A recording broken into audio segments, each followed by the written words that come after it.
এই পোস্টটি কি তাহলে বলে দিচ্ছে 1975-এর 15ই আগস্ট, 2024 এবং পরবর্তীতে কি ঘটবে তার পিছনে কারা? আসসালামু আলাইকুম, স্বদেশ আইতে আপনাদের সবাইকে স্বাগত। কেন বলছি এই কথা, চলুন একটু জেনে আসি।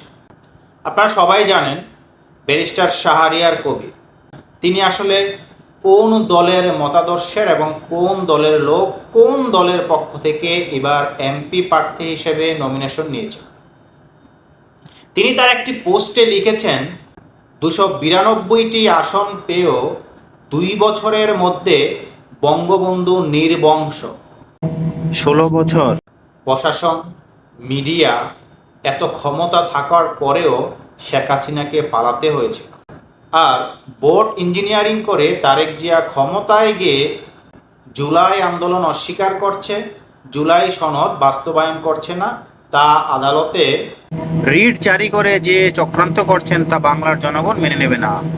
তার পরিণতি কি হবে এটা কিন্তু তিনি সরাসরি না বললেও আকার ইঙ্গিতে বুঝিয়েছেন। তাহলে কি 75 আর 24-এর মূল কারিগর তারা? এটা কি স্পষ্টভাবে ফুটে ওঠে না?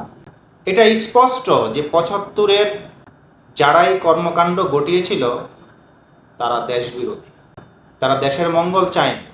আচ্ছা বলুন তো, যদি তারা দেশের মঙ্গলের জন্যই এই কাজটি করত, তাহলে তারা মাত্র আগস্ট থেকে নভেম্বরের 3 তারিখ পর্যন্ত ক্ষমতায় থাকতে পেরেছে।